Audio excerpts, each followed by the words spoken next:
It is the Adventure Game Podcast. Quest.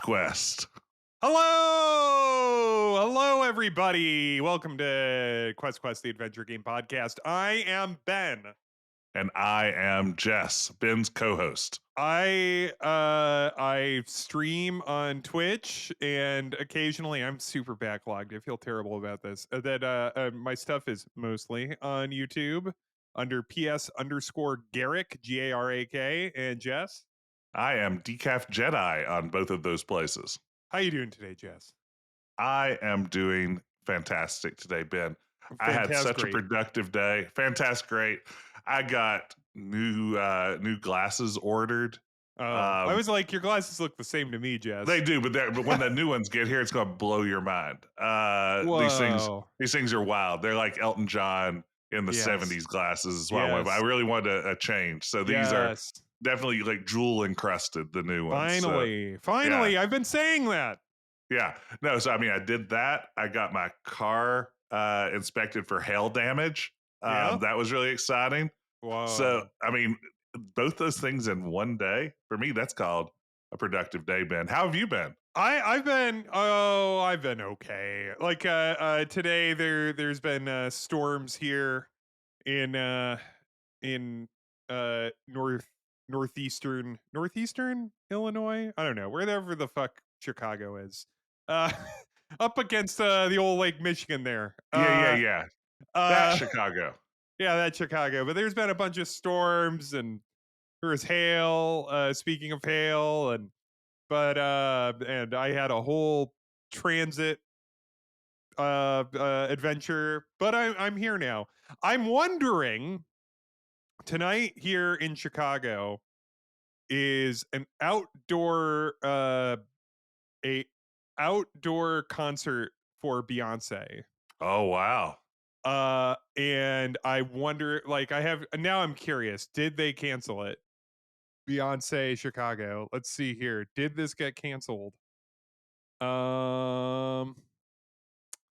was delayed, at least. It was delayed to 9, which is in 12 minutes from now as we record. That's the best I have. More updates on something that happened in the past when you listen to this, coming in as we record. I have my best men hitting refresh on Google News. It'd be really exciting if Beyonce came out and she performed her recent hit Texas Hold'em that has that great line, the first verse, "There's a tornado in my city. Hit the basement. That shit ain't pretty." Is that true? That's the first verse of Texas Hold'em. Oh man, she better open with that. Yeah, we had a tornado watch. I know. I mean, it's never been better. Yeah, she better do that. I mean, I have not seen Beyonce live. She does not seem like the type of person that like the type of performer that does a lot of, chat in between songs. Yeah. Honestly, I think I have a feeling that she goes up there, sings those songs. Like, maybe I've never seen her. Send us an email, questpodcast@gmail.com. We'd love to hear from the Bayhive, if that's what they're still called. Bayhive, let us know. Does she do a lot of talk during her concerts? I just assume not. Are you a Mountain Goats guy, Jess? Are you like Mountain Goats? I can't handle the voice. I can't. I saw him live a few years ago, and it was not for me. It's not for me. I see. That's okay. He's not for everybody. I saw him live, and I loved it. Wonderful concert. But I've been a fan of Mountain Goats for many years now. I've tried so hard. No, it's fine. I've tried. I have other friends who have the exact same reaction. Like the Mountain Goats is either like you hear it and it just immediately one of those bands where you hear it and you're like, yes, exactly, perfect, thank you, this is what I've been looking for. Or you're like, I hate this guy's voice, I hate everything about him, I hate, like, it's just like, like it's you just cannot handle him. I brought up Mountain Goats to say that John Darnielle, who's essentially the Mountain Goats, but now it's a band. Like, anyway, like, he'll talk for like 5-10 minutes between songs, which is entertaining because he's an interesting guy. I went to a Bob Dylan concert back in the 90s where he played the entire show facing away from the audience and never spoke a single time or turned around to look at us. I think it was Bob Dylan.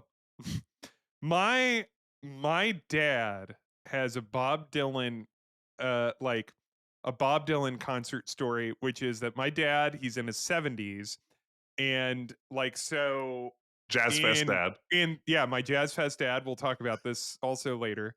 But like in I'm gonna say the late 60s, maybe the early 70s. When did Bob Dylan get into the motorcycle accident? Around then. Ooh, that would have been mid to late 60s, I think. Okay, so yes, around then. My dad went to like a concert venue, and they had tickets to Bob Dylan and to the Circle. Now you don't remember the Circle, and by the Circle, I think it's like CYKLE. Oh wow! Like they did their hit. You might have heard it, in a dentist's office. Is they did like a cover of Simon and Garfunkel's Red Rubber Ball. That's pretty good. Yeah. Okay, yeah. So you've heard I know that cover. Yeah, absolutely know that song. Because Bob Dylan, I forget exactly. It's been a while since I've heard my dad tell this story. I'll have to ask him. But I think it was because Bob Dylan was in like the motorcycle accident or whatever. Like he had to delay, and my dad didn't want to wait, so instead he was like, I got the tickets to the Circle instead. And my dad's like, big mistake. Yeah. Imagine seeing Bob Dylan then. I know, it would have been great. It would have been great. Bob Dylan. Like he's like this tall, skinny guy. He also like looks like he is the leader of like he's from Arrakis. Oh man, yeah. Which, speaking of my dad, I'm gonna bring this up because my dad's on my mind because we're gonna be talking about NORCO today, and that takes place outside of my dad's favorite city and also my favorite city, which is New Orleans. And all the characters in that game have dads. I mean, technically, you don't really ever meet one. Like, I mean, sure, yeah, whatever. Anyway, but I mean, most characters in most games do. Go ahead. Oh man, I just left the tracks. What was I so what you're thinking about your dad. Yeah, I know it was about my dad, but I don't remember. But why you were telling us why he's been on your mind. Oh, it will come back. It will return. I forgot. I got so wrapped up in setting up my Jazz Fest dad that I completely forgot what the second dad anecdote was. But it will come back. A dadecdote. My dadecdote. But you know what? Before we get to any more dadecdotes or data points, as some call them, it's time to read a email. Wow. It's not the from my soothing dad. Sounds of correspondence. Yeah. Dear Wanderers, I wonder if this gentleman was a listener to my previous podcast where we would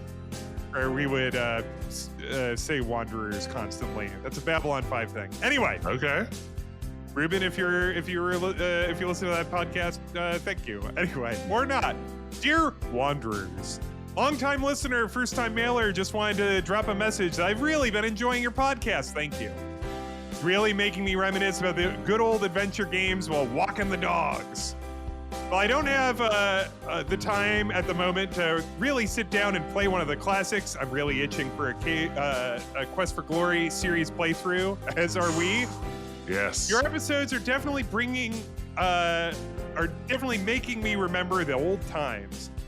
was a big adventure gamer back then, even had a website that collected the Easter eggs in Sierra games. Jess and I were talking about this when I mentioned this, and like, we must have gone to that website, right? Almost certainly.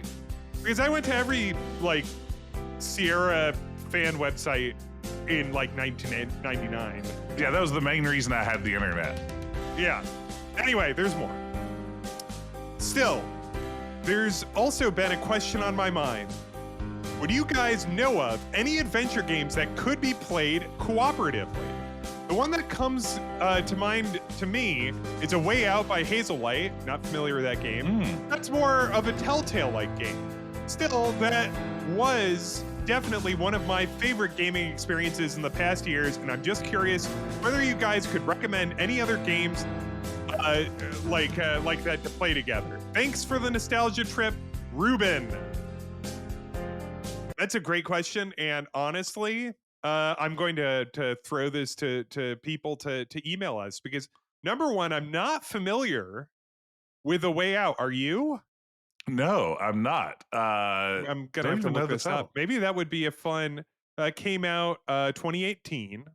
Okay. Oh wait, I recognize this key art. Yeah. Yeah. Okay. Oh, this looks interesting.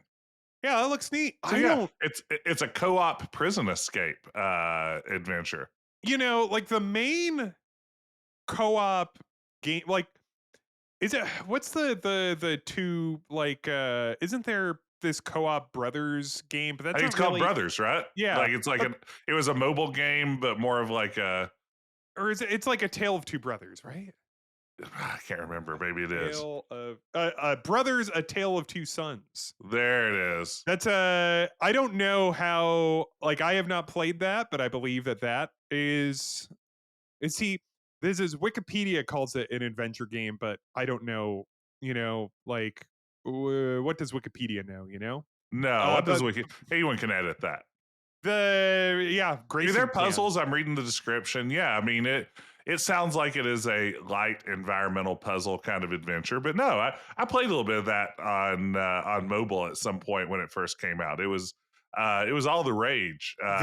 Which one? A Way Out or the Brothers? Brothers. So thinking, isn't that still single player and you just control each brother with one different thumbstick? It says modes single player, multiplayer. So maybe so. But yeah, you know, the co-op games that are adjacent to adventure games that I've played have been like the escape room. Yes, that's a good co-op example. Games that like we streamed, like you mean Grayson streamed like Escape Room Simulator, I think was the one we Simulator, played. Which is co-op, and like, so that's not what you'd be looking for in like a narrative adventure if you're looking to do Quest for Glory again. But like if you're just kind of looking for a hang with like a friend or a family member and solve some puzzles, I mean that's a pretty solid one. It's just very light and easy to get into and out of. It's a good game night kind of game. Has a Steam Workshop, so there's a lot of like additional fan-made ones. And I mean, in honesty, are they as good as the official ones? Generally not. Some of them are fun, but there's a couple other escape room type co-op games too that have that. Yeah. I mean, that was the promise of Quest for Glory 5, right? That was never fulfilled, was the idea that it would be a multiplayer game in some context. Do you remember, did you know that Zork Grand Inquisitor had a co-op mode? Did you know that? No. It had I remember, I sincerely wonder if anyone's ever used this. And I think it's just that somebody else who owned the game could like dial in and you would just like, you could text chat them while you watch someone else play it. I think that was it. Fun. But it had that, like, I think one gets the sense that like Activision said to the developers of Zork Grand Inquisitor, you need to add multiplayer because it's 1998 or 97. So, and that is the thing that must be in all games. And they were like, It's not quite the co-op experience that Ruben sounds like they're looking for here. But mentioning the Telltale games, I mean, some of those had like the audience features, which allowed some voting on choices and some things like that. But who knows if those servers still even exist, if those features still work. I know Batman had that from Telltale, but that's not exactly a co-op so much as like a streaming thing. Yeah, it's like a streaming feature Disco that allows Elysium a little bit has input. that too, which is pretty neat. I think that's a great idea for games like that are narrative choice based games to, if you can throw in a streamer mode that allows some voting, that's pretty fun. Yeah, so I mean, honestly, and I know like you've had this experience, Jess, because we've talked about it. I think like, the co-op mode for so many adventure games is playing an adventure, like one person's the pilot and the other person helps out, like sitting there. And you could do that like on a Discord. But yeah, if anyone knows of, because now I'm intrigued. Yes. If there is a co-op adventure game, because it's like there's co-op like puzzle solving, there's the escape room games. And then stuff that's a little more action adventure-y, there's definitely plenty of that. But Portal 2, I would like you could classify that because those are puzzles. Yeah. And there is a narrative there, more of a narrative than you'd find in an escape room simulator. Yeah, I mean, honestly, maybe Portal 2 is one of your better answers to that at some level. I like that. And that also has a fan. I think there's fan co-op levels, right? Didn't I think so. I mean, surely there is. I forget. Yeah. But anyway, thank you for the email. Thank you for listening. And send us an email if you're listening to this and you're like, oh, there's a co-op adventure. Because this is interesting. Yes, we'd love to know more if you know of one. Yeah, if you know of one, shoot us an email at questpodcast@gmail.com. Or, if you don't know of one, just send us an email saying, hey, guys, I just don't know if there are any of these. Yeah. That's fine, too. We'll read that email also. But anyway, Jess, I've got another question for you. Uh-huh. What have you been playing? Ooh, Ben, what have I been playing? I dipped my toes into a game that I played several years ago and have now revisited. I've been playing Epic Mickey.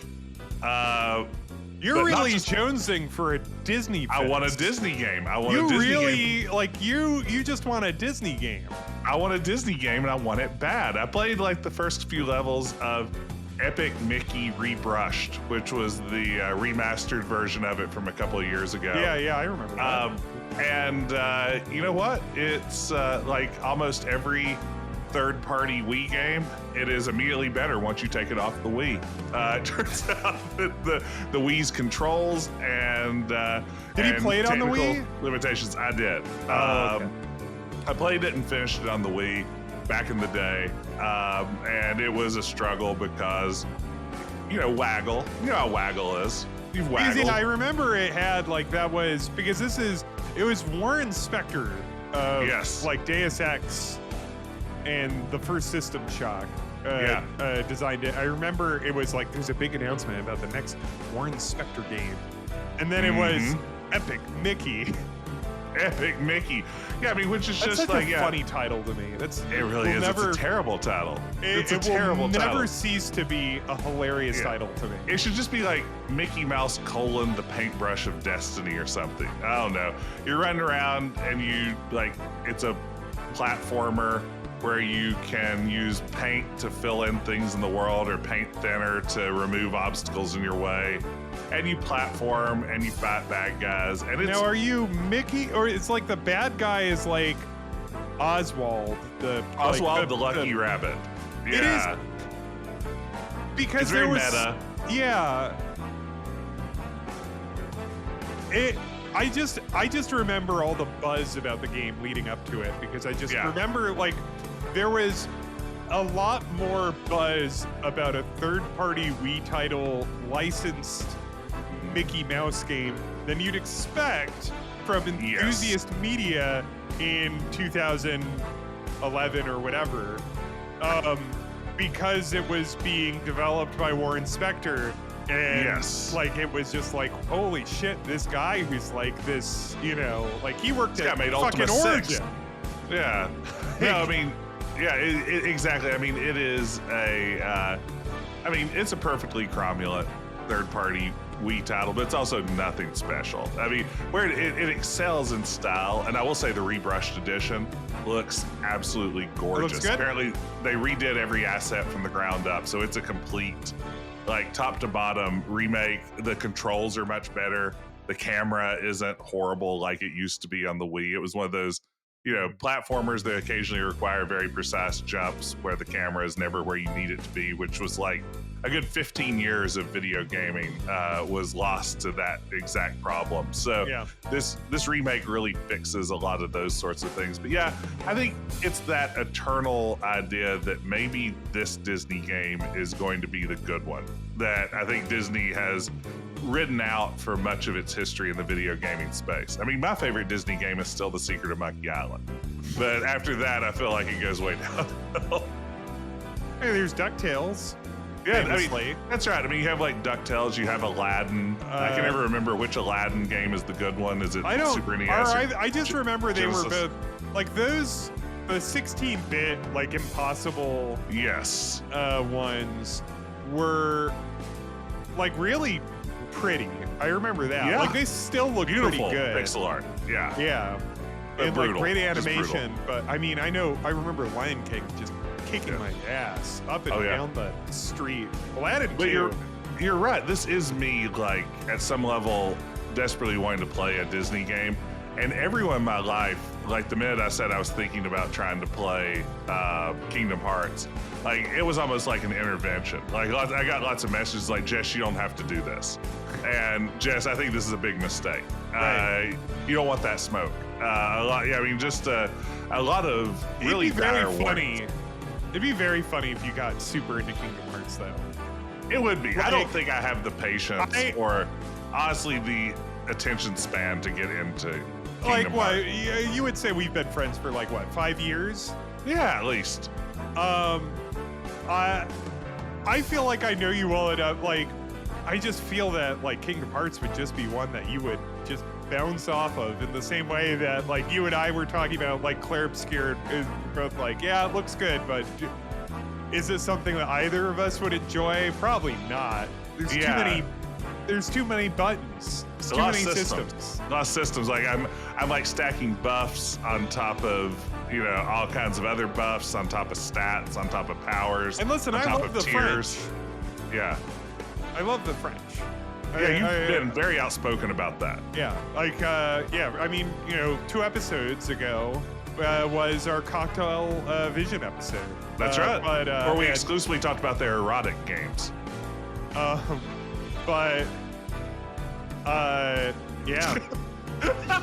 Well, other than Cocktail's lineup of erotic games, what have you been playing, Ben? I played 2 episodes of this game called Tales from the Borderlands in order to fulfill a contract arranged here. The contract actually only stipulated 1 episode, so I went above and beyond. Yes, that's right. You fulfilled the terms of our Faustian bargain. Yeah. I mean, the long-time listeners, I have no idea how long ago this episode was. But listeners who remember our Tales from the Borderlands episode, that was me pitching to Ben why you should play Tales from the Borderlands. And Ben agreed. Yeah. And he has made good on that, having streamed the first 2 episodes. And Ben, you loved it so much that ... I loved it so much that I decided not to continue streaming it because I didn't want to spoil all the fun for everyone that decided to purchase it and seen me have such a great time playing it. Okay, interesting. Interesting. So you would say this is maybe the best game you've played? So, all right. It is a perfectly fine game. Mm-hmm. This is the only other Telltale game of this style that I've played is the first Walking Dead game, which I also bounced off of. Yeah. And so it might be that the latter half, like, I might just enjoy watching other people stream them, and maybe the latter half Telltale games aren't for me, even though I did, like, I've enjoyed Life is Strange when we played The Expanse together, which is, like, in legal terms a Telltale game, but it was developed by Deck 9. Legally speaking. Who did one of the Life is Strange games. But yeah, but there are a couple things. One is that like the Borderlands of it all, like if you come in as a Borderlands fan, you already have all this like kind of leeway that you're going to give it. That it's like, oh my god, like so this guy showed up, and this guy, handsome John Jack, and like handsome John Jack, and this guy showed up, and like, oh my god, it's her. So that's one thing. Like and I don't have any of that fondness, and I know that there are people out there that are fans of Tales of from the Borderlands. That, like, Ben, you should have lost your mind when Scooter showed up, and you had almost no reaction. Yeah, it was just some guy to me. Yeah, that's me bisoning. To me, it was only an Adventure Tuesday. But that should be your new sign-off to Adventure Tuesday. That would be good. For all of you, this was a great stream. For me, it was just an Adventure Tuesday. Oh boy. Yeah, we're gonna have to move on to that. Anyway, the other thing is that it's a game that came out in what, 2011, 2012, around then. Sounds right.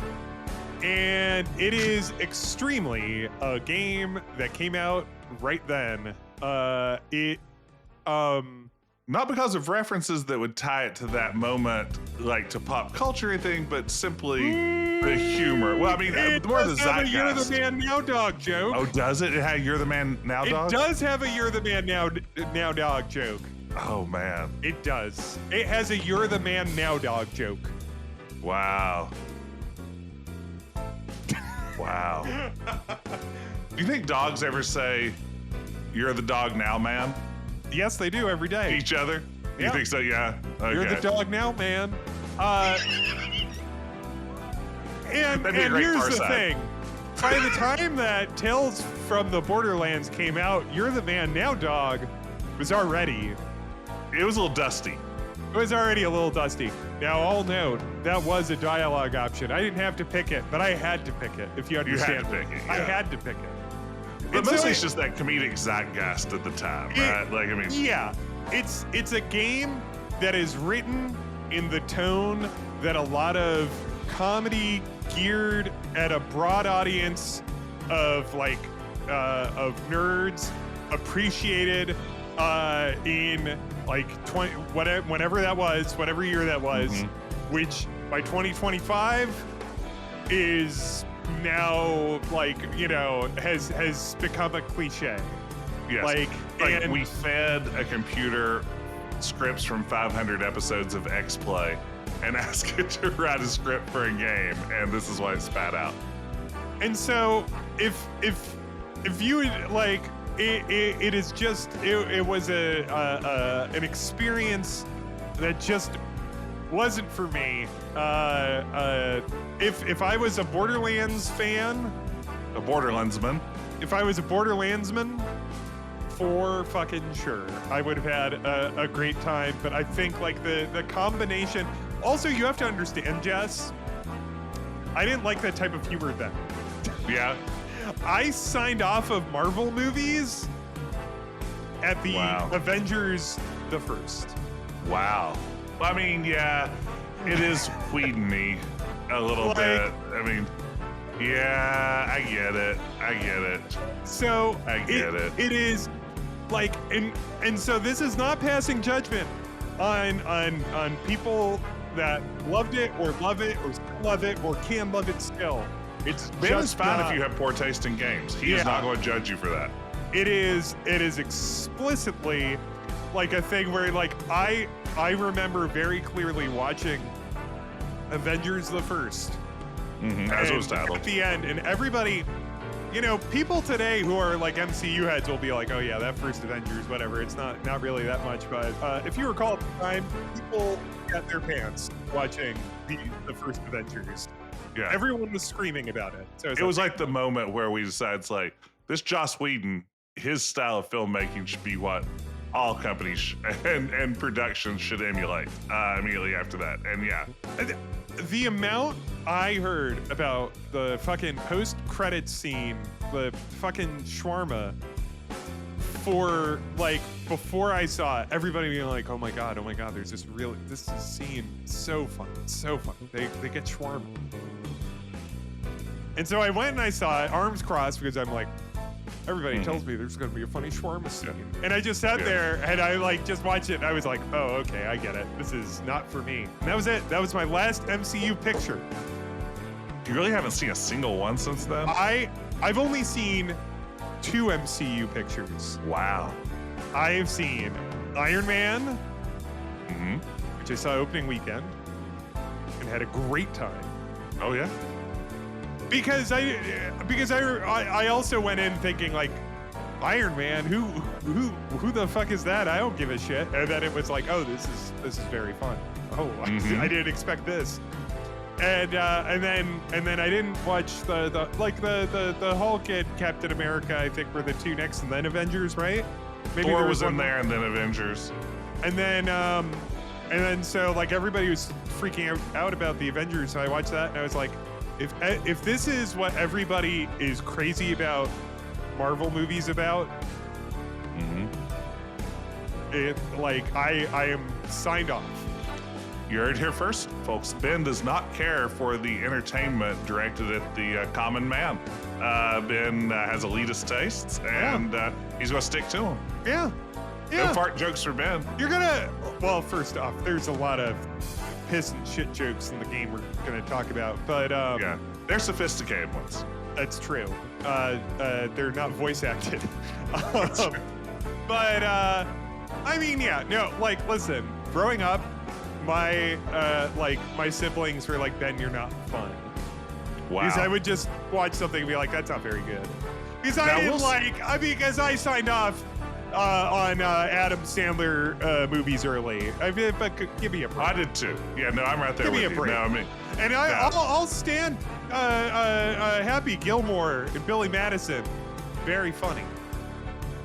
And I have no hatred towards the man.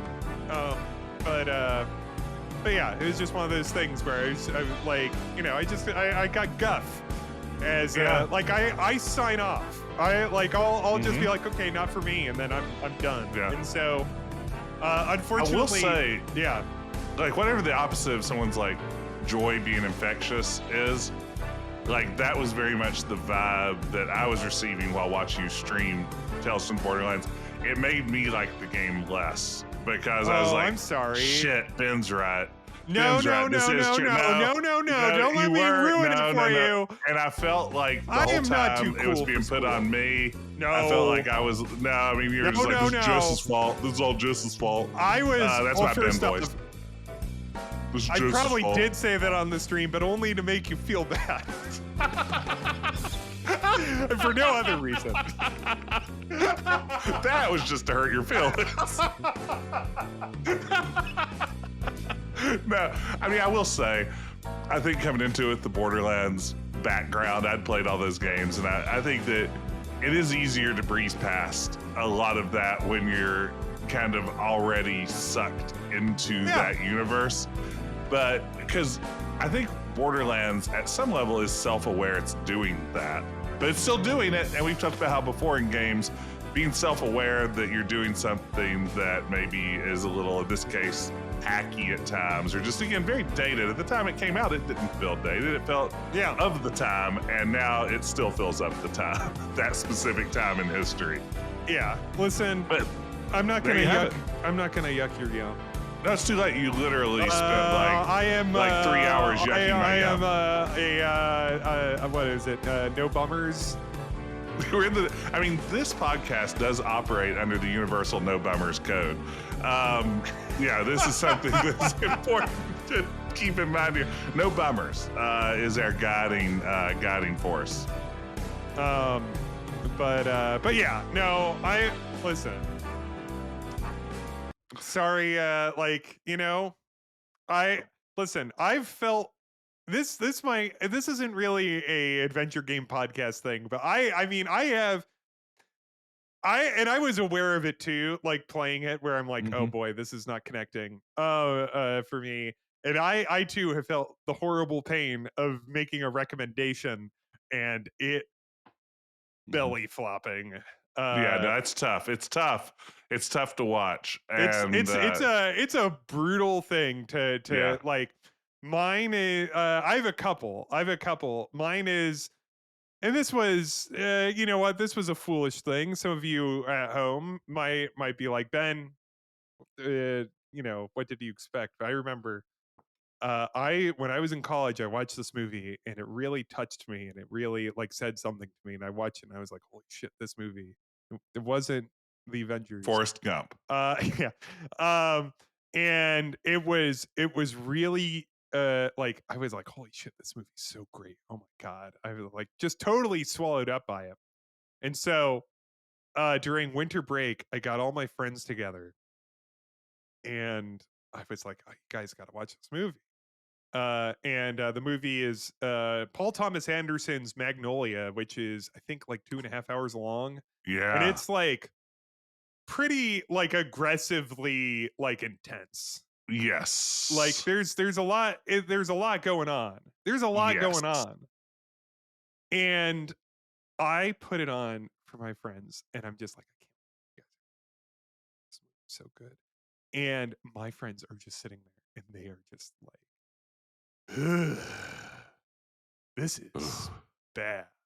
Now you're watching this on DVD or yeah on DVD. Okay. DVD. And we're like and we're all locked in. Have you ever had, here's a question for you, Jess. Have you ever had the experience of recommending someone a movie or a TV show and you sit down to watch it with them and then you realize like a bit in that this isn't going to work and you feel it in yourself and you're like, let me tell you the movie. Am I going to pull the cord or are we just going to sit here? Let me tell you the movie I did this with, which I think probably is almost contemporaneous with Magnolia, as my memory serves me. Magnolia is 99, I think. Okay, so it'll be a little after that. It's actually a little after that then. But mine is the film I Heart Huckabees, which I could see that. I haven't seen I Heart Huckabees, but yeah, like of that, yeah, for sure. Yeah, I went to see I Heart Huckabees and fell in love with it and decided this was like a brilliant, incredible, just a movie with something to say that I couldn't recall any other movies ever trying to say before. Right. And like just loved everything about it. Loved Jason Schwartzman and Marky Mark. It had Lily Tomlin in it. That was pretty. Dustin Hoffman. Right. Yeah. It has Jude Law. Killer cast. Yeah. Yeah. I mean, it was just fabulous. I loved everything about it. But it is a movie that I realized after I got together, Ben, I'm not joking, like 6 of my friends from grad school and made them come to the theater with me to see it. Oh, so this was a second. This was a second theater viewing for me. Great. So I've gathered, and that's an even worse setting to realize 6-7 minutes in that you've made a horrible mistake. And it's just like, everyone's paid to be here. Everyone's got their popcorn and we're going to sit in this room for 2 hours. And when we get out of here, everyone's going to hate me for making them sit through this. And that was the experience. It was terrible. You go to recommendation jail after that, which is like, because, there's a lot on the line with a recommendation like that, especially if you're getting people out to a theater. Yeah. They're buying the ticket. Yeah. And then after that, you're in recommendation jail for at least 6 months. Yeah. You are not allowed to say. And and 6 months is a minimum. Oh yeah.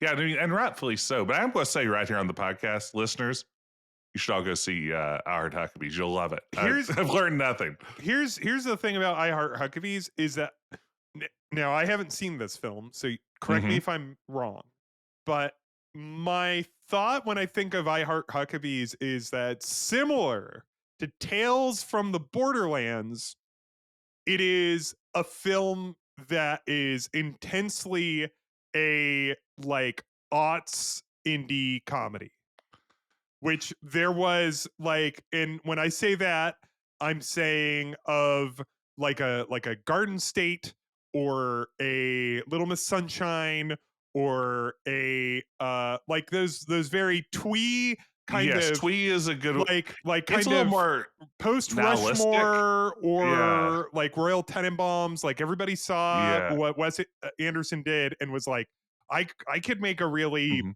like, like art directed like Yeah, family comedy. it's not as twee as a Wes Anderson film, Yeah, yeah. No, but it's no one ever definitely managed that. yeah, that is definitely of that ilk. And yeah, I mean, it's a. I mean, again, I still enjoy it. I think it's really clever. Mark Wahlberg gives a particularly good performance, which is hard to imagine in a lot of ways. But Let's. What year did that? Hold on. I'm gonna. I heard. it's very much a Bush era Yeah. sort of Okay. film. Like it's So very I much Heart of the Huckabees is like 2004. And yeah. yeah, see, I see this poster and it just immediately puts me in the place of I'm going to the movie theater to see Eternal Sunshine of the Spotless Mind. Okay, Um, yeah, it definitely is. It is, yeah, that is very much an Eternal and Sunshine poster. You were right, so that and honestly, it's a little bit more like Eternal Sunshine than it is like some of those other like Little Miss Sunshine style movies. So if we're from that era, I would say it has more in common uh, with Eternal Sunshine. It's more Mark, of that melancholy yeah, vibe to it. Mark Wahlberg was 2 years away because 2 years later you have The Departed. And Hmm. that's a great Mark Wahlberg performance. He's a lot of fun in that movie. Yeah. Like the premise is that Dustin Hoffman and Lily Tomlin are essentially existential detectives. Mm-hmm. And I don't know if this film was inspired in any way by like the Douglas Adams Oh, existential yeah, yeah. oh, why am I forgetting this name? I Dirk forget Gently. it's what? Dirk Gently? Dirk Isn't that? Gently. Yeah, Yeah. yeah. Yeah, so it's got that vibe to it, like the idea that they solve mysteries by figuring out the hidden connections between human beings, emotionally, etc., which I think is a fun premise. But again, how do you sell that to a bunch of like 25-year-old dudes who don't want to go see that movie? And yeah, I mean, it's tough. It's tough to recommend something that people end up hating. I've recommended many more people see I Heart Huckabees in the intervening years and have yet to find another person other than my wife who enjoyed it. And that's why I That's married her. yeah, In what year did this come out? 2004. yeah. Basically, that's why I married her Perfect. because we All right. loved I Heart Huckabee so much. And you know who presided over our wedding? Jude Law. Fabulous. He said, by the powers vested in me by the law, and then he winked at the Mm-hmm. audience. Everybody really chuckled politely. He That was was pretty drunk by that all right. point. We have to get to the fucking point of this episode, but I do want to point out that that was like, wasn't that like the year that Jude Law was in like 70 movies? Yes, Like that was you the. would go to the fucking movie theater and it'd be like now playing like 10 movies that are all starring Jude Law. It like he was But you know what? inescapable. I've never been bummed out to see Jude Law. Yeah. You know a really good Jude Law movie you should see? Yeah. Captain Marvel. He is fantastic in that. I know you haven't I'm going watched to a lot of Marvel guarantee you movies. right now, not happening. I'm just saying, if you ever want to jump back into the MCU and you love Jude Law, you can't beat Captain Marvel. No, I've got I've got too much else to. I listen. I have a Wong Kar Wai box set I haven't finished. Um. All right, let's talk about this game. Okay, yeah, there was a game we mentioned we were going to talk about right. before we ran out of time. So this week we're speaking about the adventure game NORCO, which came out in 2022. Jess, you've been streaming it. I have just been mainlining it for the past Mm-hmm. like week. I Yeah, we beat both it been digging across in like on this 3 one. sessions. Yeah, you finished it. I'm just at the end of Act 2 out of 3, so I'm a good ways into it. There's And yeah, you've got a kind of a chewy. You just started a pretty chewy segment at the end of yeah, Act 2, so there's still mhm, there's still a bit of runway. I would say you have mhm. probably about 2 hours left, maybe Yes. 2 and a half. And, my reaction to this so far is this is hands down one of the weirdest games I've ever played. Parentheses complimentary. Yeah. It Uh, is bizarre. when you were introducing Norco on your stream a couple days ago, you said, "I have no idea how to synopsis this," which led me to like start kind of think about how would one synopsize this? And so I'd been cooking on it, and so this is what I wrote. I have a synopsis. If you're unfamiliar with Norco, And if you're unfamiliar with a synopsis, it's just going to be like a brief summary. yeah, Norco is a game. If you could have seen the look Ben just gave me, it's good that this isn't a video podcast. Yeah, Norco is a game where you play Kay, a young woman who's been estranged from her family and returns to her hometown Norco in the suburbs of New Orleans shortly after her mother's death from cancer. Her brother, who she also had a strained relationship, has vanished. Over the course of the game, you play as Kay and in flashbacks as her mother Catherine, as you explore a near future dark science fiction world where large oil refineries belch smoke and fire over a dying bayou. The game primarily spends its time with the dispossessed and mentally ill, charting a story in ways large and small about generational harm, about faith and blind faith in new and incomprehensible technology, and how the worst of the world affects the most vulnerable first. Ben, that's actually fantastic. Thank you. You really pulled together some of the themes I wanted to talk about there. I love this. Though this is really good. And I mean, that synopsis should clue listeners in who maybe haven't played Norco to the fact that this is definitely a game with something to say. It's a game with a thing to say. And it's saying it in like some of the most unexpected ways imaginable with this sort of swamp punk setting. Swamp punk, that's a fun way to put it. I think Yeah. they've said it as like a southern gothic type, like Uh-huh. dark sci-fi southern gothic. I think I've seen the person that wrote this say, but I like swamp punk. That's great. But Oh, thank you. before we get further, how spoil like I think we're going to be like light spoiler territory. I think we're going to be more talking about themes. We might talk Mhm. about a couple specifics. Also, I don't think this is a game you could really spoil.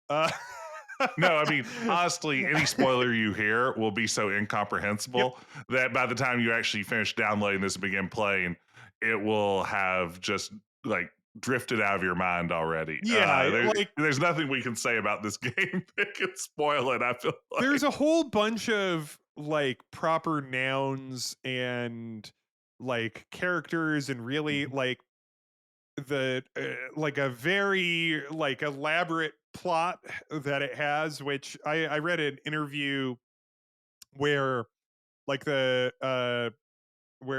guy who wrote it, he said that like the back part, I believe, I think I have the quote here, um is scrolling up in my notes.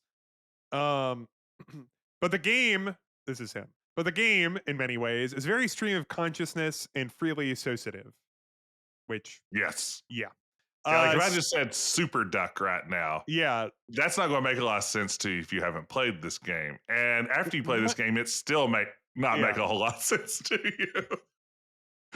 So, like brass tacks, the layout of it is similar to like actually one of those console adventure games that we spoke about, like a deja vu, right? Mm-hmm.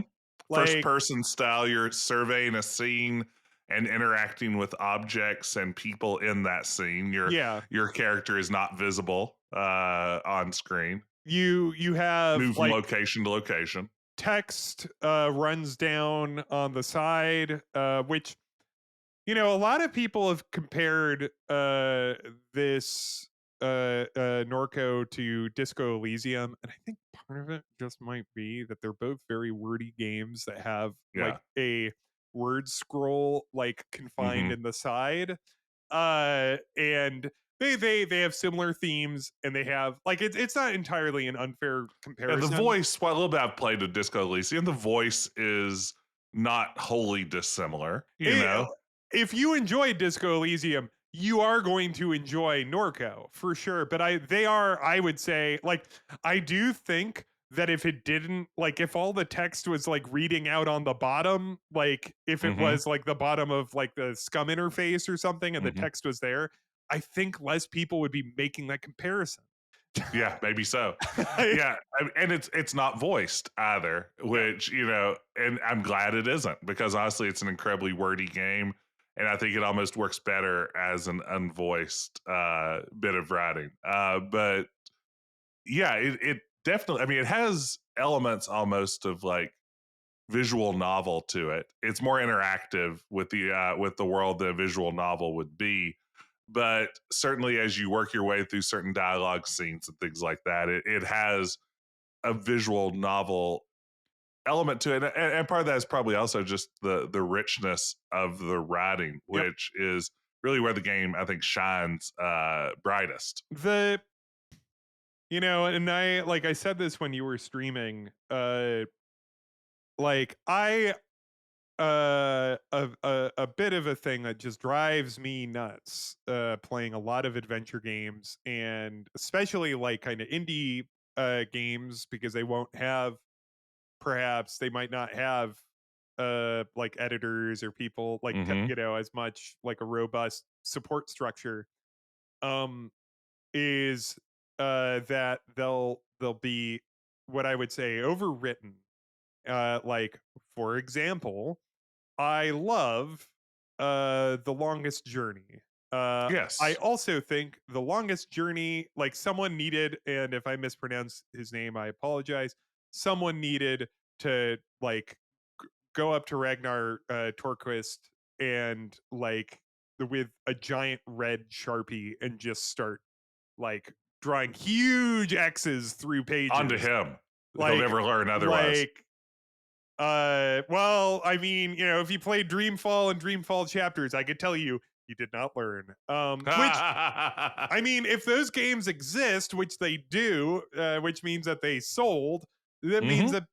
that like they have an audience. There are people like that love that world and love Hmm. those games and love all the long paragraphs of dialogue That's right. in And that this game. game has that. This is the kind of It game where you has might look at a like so much. drainage ditch and you may get 3 paragraphs about this ditch, about how it came to be, Mhm. about how, horrible corporations Yep. have, polluted this ditch water, Yep. how this affects the people who live nearby this ditch water. And what makes Norco remarkable is it pulls it off. They get away with it. It gives you thick description everywhere, and it is so engagingly written, and it all creates, and this is a theme we've talked about so many times on Yep. this podcast, it creates a sense of place, a Sense of place. coherent world where this exists, maybe as good or better than any other adventure game I've ever played. Yeah. It is the like I really cannot undersell how good the writing is and how much it touched me, especially having played all of it. Hmm. Is that because like the game deals with like, especially as like in a place like the swamps of Louisiana, where you have like these enormous refineries, which the writer was like, yeah, no, I grew up there. That's what, like, I said, there it was like there was a dragon in your backyard. Hmm. Like, to live in a place where you have like increasingly worse like flooding and hurricanes, which are a consequence of global warming.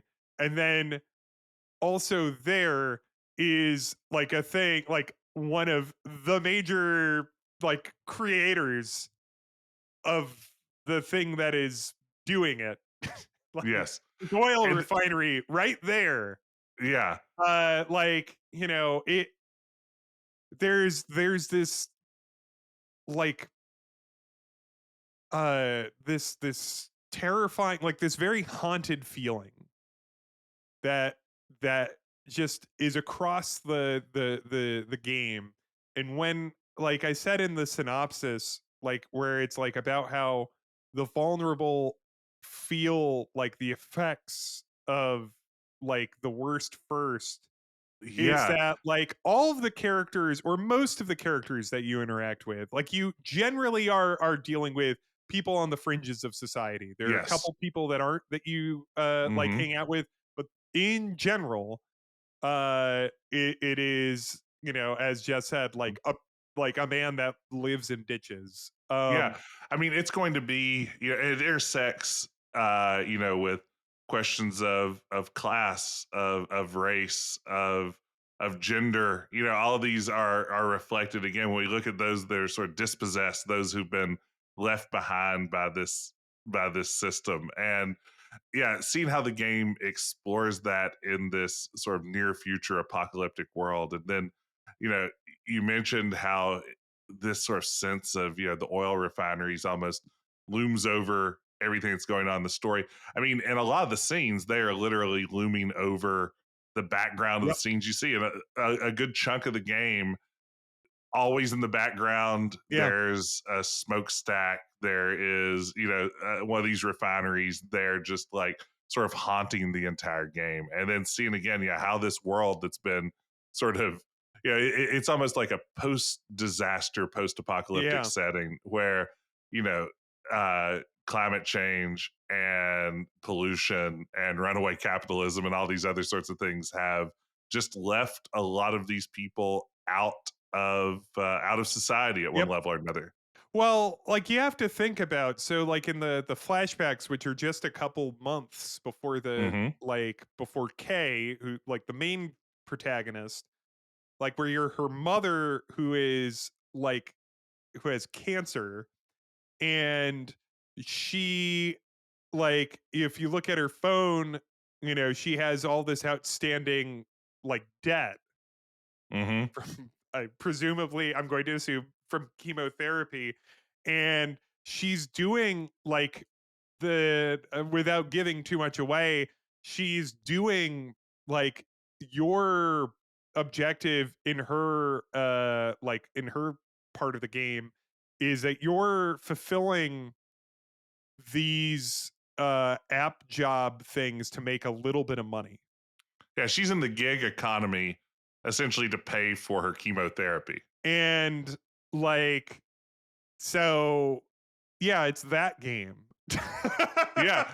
I mean, it again, it defies description. Like all of this is like, man, this sounds heavy and this sounds, Mhm. you know, dark. And it is those things, It is. but there is also, I mean, an element of world building that's fascinating, but it's infused with humor Oh, and as well. the humor is just when it's doing a funny scene, Yes. it's funny, and it made me like laugh out loud. There's a sequence at the start of the second act where you just like where you have a conversation with this character who's a hard-boiled PI. It's amazing. He Very, is, very funny. yeah.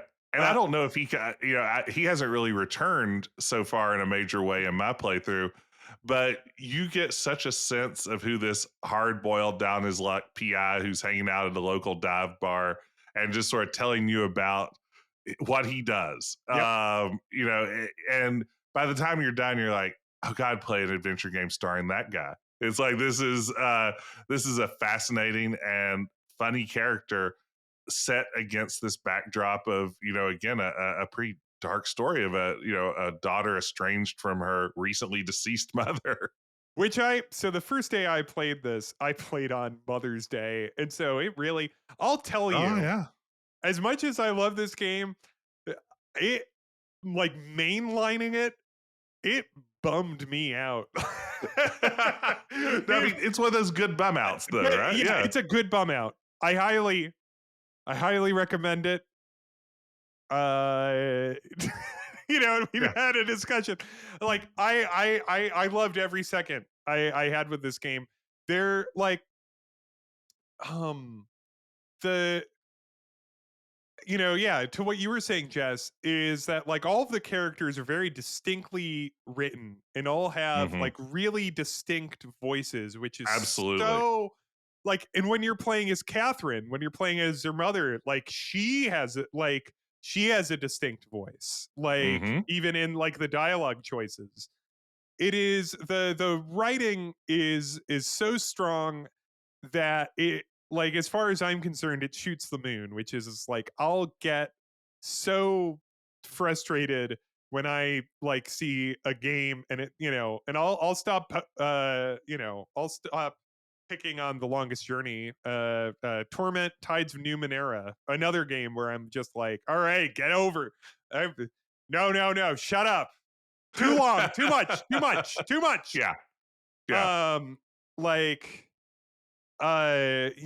like, and this shot the moon. I would like I would not cut any of it. Like I like when I play the game, the game rewards you. Like the game has it is on a critical path, but there are like little cul-de-sacs that you can Yeah. go to. Like when on your most recent stream, Jess, there's like a scene where you can go back to a character's house because he mentioned it's his birthday, and that serves absolutely no plot purpose. There's Yeah, it's nothing. just a chance to take this character home to hang out with his family for a few minutes and have a nice moment. I guess it's an achievement if you care about achievements, Yeah, but mostly it's just there because gosh, this is a NPC that you've grown to care about a little bit by this point in the game, and this is an opportunity to do something nice for it. yeah. Like it is like it is a game that has all these really like fascinating characters, and you can tell that it has a very deep empathy for all of them too. Like Yes. it has like it loves all of these people Yeah. in this world, and it's also Yeah, the it's like, redneck guy who works at the local convenience store that you can even end up in a fist fight with if you choose those options. that's what I did. I don't know if that's what you Yeah, did. it was. Yeah, the game has affection for that jerk, Yeah, it made you me know? feel bad. I Yeah, felt I pretty know. bad about that. I mean, you will interact with the unhoused, with the mentally ill, with the elderly and sick, and the game really puts a human face again on all of these sort of dispossessed souls, and it's really remarkable. I mean, it is doing the sort of thing that I think a lot of games aspire to that just don't quite get there. As dense as this thing is, there's no way it should be working. And at least for both of us, it very clearly worked. Yeah, like I think, and if you're the type of person that likes a because there is mystery, like at the center of this game is this mystery that we won't even get into because it's kind of incomprehensible, as said. Yeah, your mom was um digging into something that the corporations didn't want digging into, and you're trying to piece that together. I think that's a yeah, close like kind of enough. like that, Yeah, but and it like, goes in places you can't imagine. yeah, but like so many really like there's a lot of really wonderful detect like you know stories that are about a world or about a problem or about like kind of like that have a very strong point of view that use like a detective story or a mystery as kind of your way to kind of pull you through it, because a good mystery like kind of takes you through like a variety of different tableaus and groups of people Yes, and stuff like that. So it's like, it has you asking questions in a yeah, diegetic way. exactly. And so it's like, to me, playing it, the mystery is really beside the point. And it's like if you're someone that plays it, or if like you're somebody that like, I quoted that that stream of consciousness thing. You want all of your answers neatly, provided for you. Spoiler for you, Jess, and other people. It's messy. It's a messy game. Yeah, it feels like it's gonna be. That isn't like, there are some, internet folks out there that is seen as a flaw, and also it's like you can find all the answers that you're looking for if you really want to. And they even put out like this little supplementary thing on itch, that gives like a little bit of extra background. Oh, Actually, that's kind I of was neat. reading through that this Mhm. morning. um Ben, but can you describe what this game looks like to her? I yeah, mean, yeah, because yeah. this is, I mean, it's a gorgeous game. Pixel How would you art, describe? like really, this pixel art of like, yeah, I don't know. It's like a Look it up. grimy pixel art kind of Really vibe. Like, grimy. yeah, lots of browns and grays until you get into a Lots of scene that blues. demands color, and then it has some scenes that really pop gorgeously. But it is definitely atmospheric, kind of a low res Hmm. pixel art sort of vibe. I played it using its CRT CRT filter, mode, which I which I did not play with, but I I'm usually watched not you a play it. fake CRT guy. Like, I usually hate fake CRT. I want sharp, crisp pixels, but this game felt so nice, and their CRT mode looked so good. I decided to try that mode. And I've been pretty satisfied with it. I think that it does a better job with fake CRT than a lot of games, but So I think definitely like a low res pixel art kind of vibe. I think that's one of those things, fake CRT. I think you just kind of have to dial it into what you're trying to Hmm. do with the game, Yeah. Like what is it trying to, like, it might not necessarily work for your emulation thing. There's a couple emulate, like, I think like the uh gold master collection, like Hmm. Atari 50 and the Jeff Minter games and stuff like Hmm. that. I think their CRT modes are pretty Yeah. decent. um but like, yeah, if you throw that onto like, if you're playing an instance of like some sort of emulator and it has like CRT mode, like, Yeah. if it's not bespoke, like if Right. a team didn't like sit down and think, like, I'm sure the people over at Digital Eclipse, when they made like the Gold Master like re-releases, or Geography of Robots, when they put together this, like, if it's not like bespoke for that, it's just like a little like thing where it's like, oh yeah, look, I could turn on like Unreal 5 or Unity or whatever, now it supports CRT mode. Okay, I'll put Yeah, I've that in got scan options. lines. Yeah, no, Like, I agree. I then, think the bespoke element is what makes this one work. I mean, this is tailored to make this game look good in a different way. So, and it does that. And I mean, it does lots of, we've kind of talked about it in terms of how it functions as an adventure game and maybe some visual novel elements. But it does some neat other stuff. Like, it has, you gather a party as you go through this, like the party is great. The a group of companions that can join you along the way. You can talk to them. You can discuss where you're at in the game, fill in more details about the world. Oftentimes, they are part of helping you achieve whatever your current goal is. I need to break into Yeah. this office, and these people have come along with me to help me do that. And they're all incredibly well fleshed out characters. You will in the same way that if you're playing, like, say, an old BioWare game, start to feel attached to these people. No, I mean, that works well. It has mini It games has spread like throughout it. little, so it's like the most of the game is very visual novelty, and the Hmm. game intensely clues you, like, for stuff like, it will put like a clue in a different color in the text. Like, really, it's Yes. not, it is more interested in you like completing it than trying to stump you. Like, it's just like you'll be reading like a long like series of paragraphs, and then there will be a number in green in the middle of the text, and you're like, okay, that's the secret passcode. Yes. um Yeah. It wants you to keep moving. Yeah, it has like, and this is probably the part that I'm like I was kind of the least into, which was like it has like these little combat things. They're fine. Like they're not hard at all. That's No, the they're important meant part, to be and they're easy. very quick. Yeah. Um like and even notably, even in those, they make it like kind of easy for you to kind of like cheese them. Like Right. but yeah, like those, it has like these little combat things. Those are whatever. Mhm. If And you then want to it play a has, quick memory game of Simon in order to pet a cat, it's got that yeah, option. that was cute. A cat named Crouton. Ben, Crouton is the name for a cat.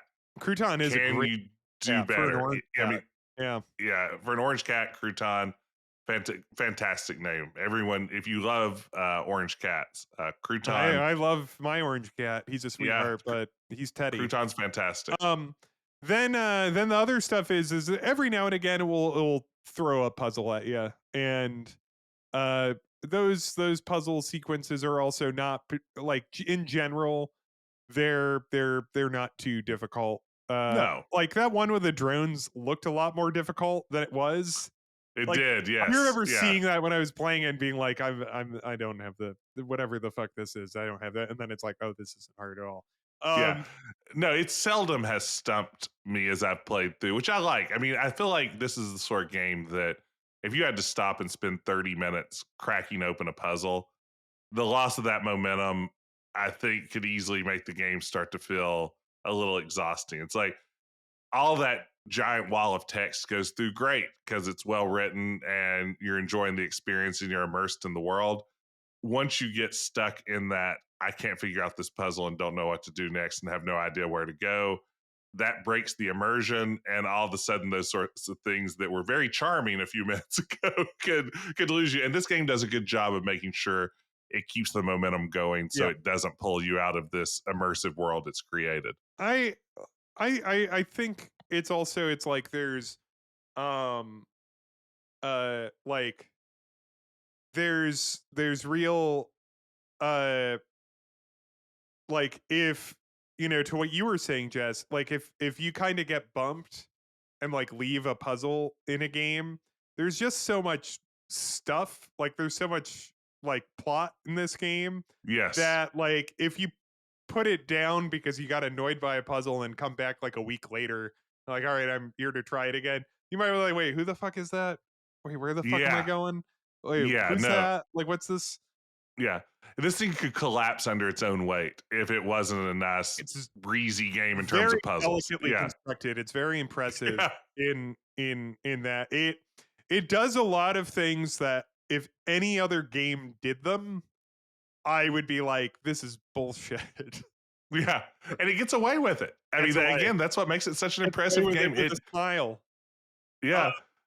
it And it does. I mean, we've talked about this being a dense story. I mean, yeah, one nice feature that it has is you the have mind kind of a map. mind map Mhm. mode, which is we see it in games like the Sherlock Holmes games from Frogware use this. I was wondering, I was trying to think because there are other games that have done this, and I was trying to Yeah, figure out. Alan Wake 2 does Yeah.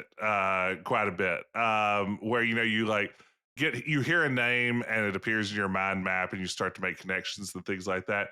Here it's less about how do I connect this person to that thing or that situation. And really it functions more like a just recap of what you've learned about people, places, and things as you've been Yeah. playing. And Again, some of this is interactive. Like some of it's done through your yeah. memory. So it's like when I think about my mom, I remember, and it'll maybe give you a couple of options. And as you choose those things through your mind map, you sort of nail down your version of who some of these characters were, how some of these situations unfolded, which is a neat factor. I think it works really well, almost like a little codex for the game, more so than its own mini puzzle. But that helps. It really, a few times has helped me straighten out a few things where I wasn't quite sure what was going on. Yeah. And like and also like we were talking about the art, the music is really really good. It's Hmm. just it's a really, it's just such a handsome total package, especially for the first game from a developer. uh Yeah. Yeah, no, he's ambitious for the first game for a developer. But no, I mean, it really, it hits on all cylinders. Kind of like all these pieces are just coming together to make a game that really defies description or comparison in a lot of ways. I mean, again, Disco Elysium might be the most obvious choice there, but again, it's not even a perfect correspondence as far as that goes. Yeah.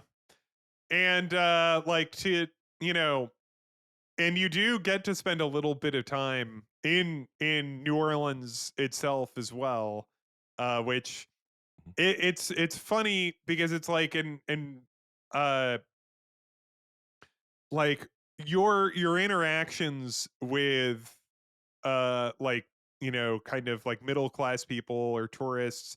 There's a part later where you run into people like a Airbnb and they're like just deeply Mm-hmm. obnoxious. Like all of the people that like you run into that are like tourists in the French Quarter, who like I think you see like two or three, uh, are like just deeply obnoxious. And of course, we're Yes. you know, you brought up Jess, Jazz Fest dad, which that's my dad. My dad is Jazz Fest dad. I hope And he's that's not also a as character in the game. obnoxious in when he visits the French Quarter.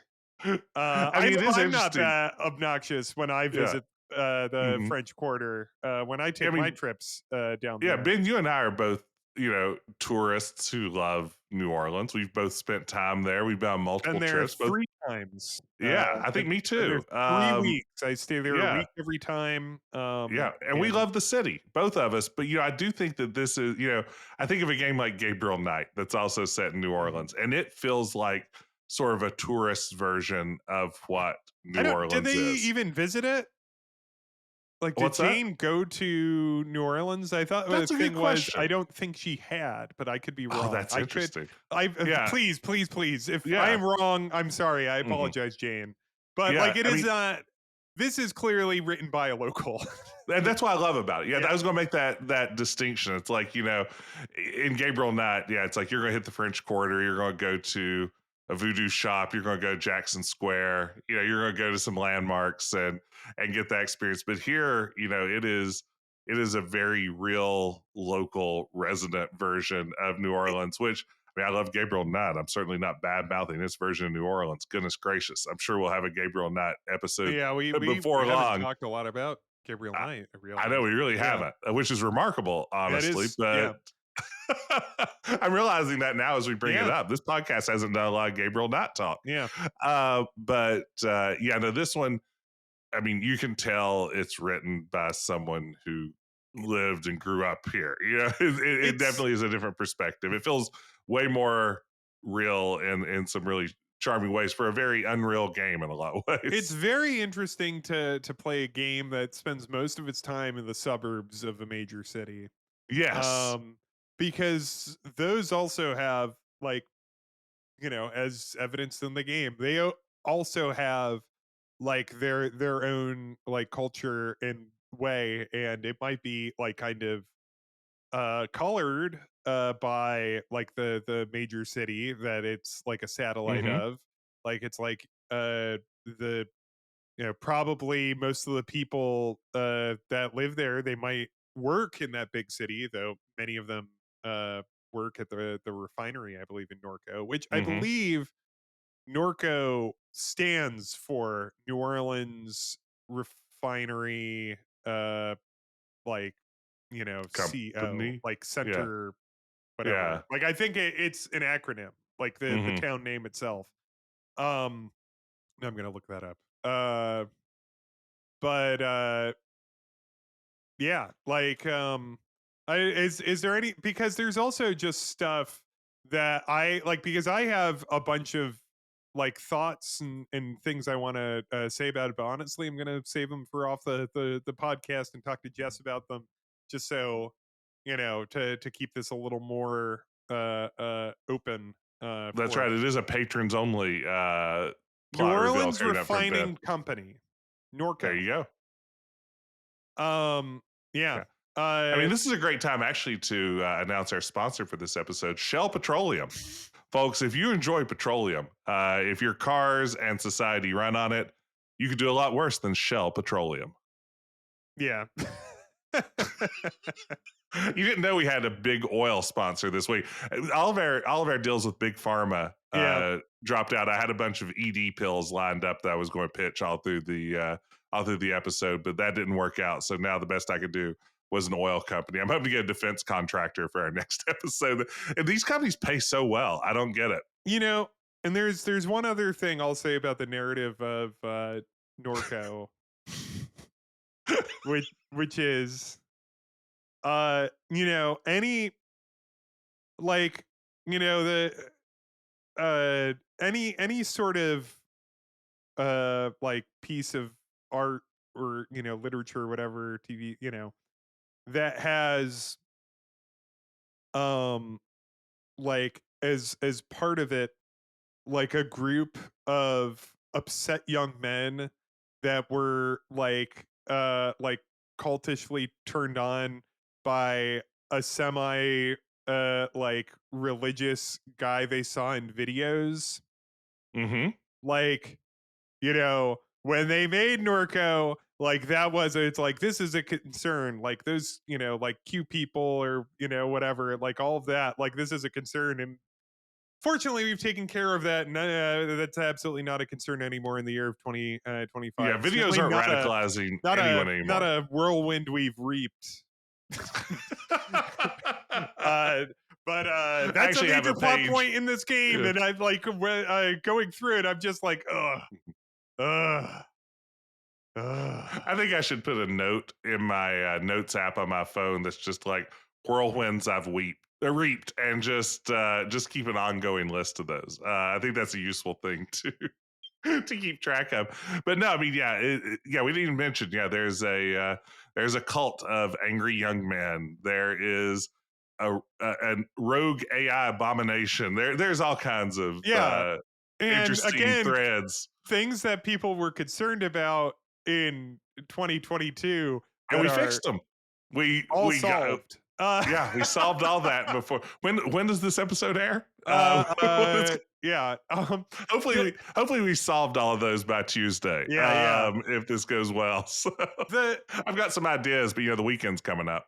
and the thing is, like, again, I said this in the synopsis, like all of this is also like generational harm, and like Yes. these are become themes that like run in the game, where like you hear things about like what grandparents did and what like former Hmm. companies in that area did, and that like becomes like Hmm. that you learn about things that were done in the bayou a century ago at a certain point. Like it's just like you the the game isn't necessarily saying it's like, oh, this is a bad thing now. It's like this is a bad thing. That's the series of a variety of bad thing, like bad choices that like have been Yes. made over like a century. There's like this scene where you look at your house and you Yes, I was reminisce thinking the same one. about it gives you four options, and it's like the first flood, and you have a reminiscence of the first flood. It's like the second flood, you have a reminiscence of the second flood. The third flood, you have a reminiscence of the third flood. And then there's the fourth flood, which hasn't happened yet, and it's just like this is the flood that's going to take away your Yeah. house.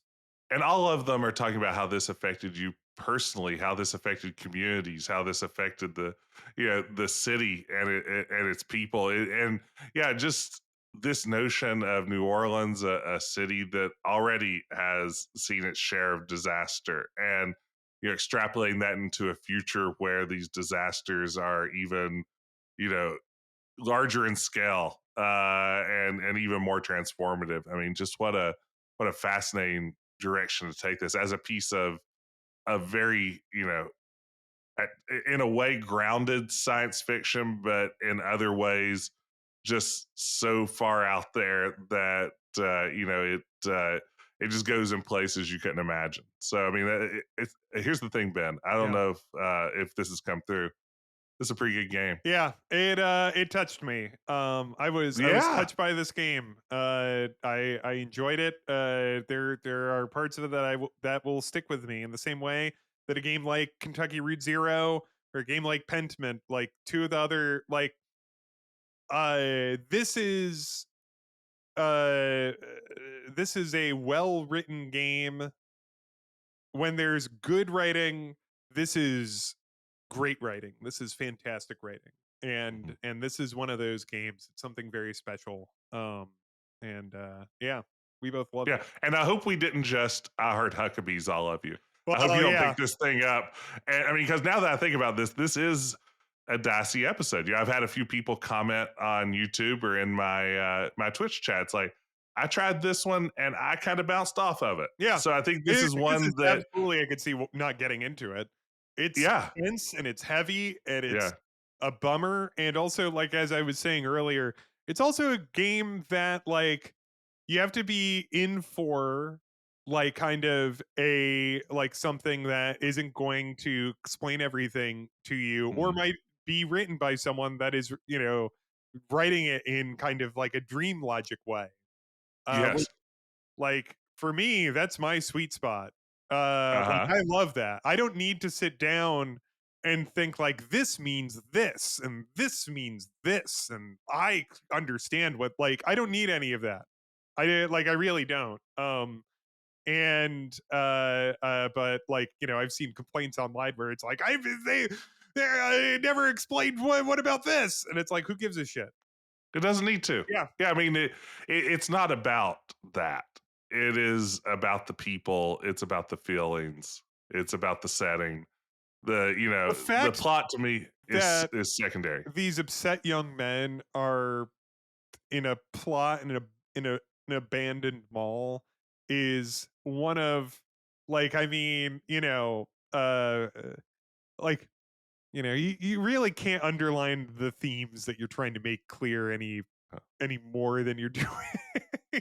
right there. It's a group of Zach McCracken worshiping cultists who've holed Yeah. up in a mall. It's good stuff. Yeah. All right.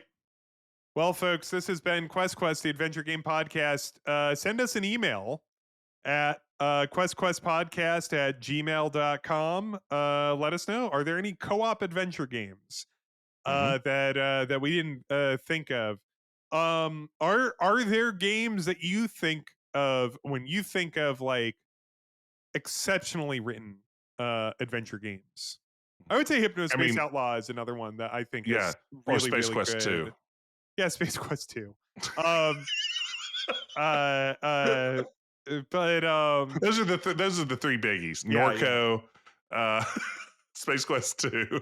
But yeah, is there another one out there that you think maybe are you a Trinity head? Do you ride or die for Brian Moriarty? Uh but give us a 5-star review. It helps people find this podcast and join us next week when it's my turn to recommend a game to Jess. I'm going to recommend one of my absolute favorite adventure games, Pac-Man 2: The New Adventure. No.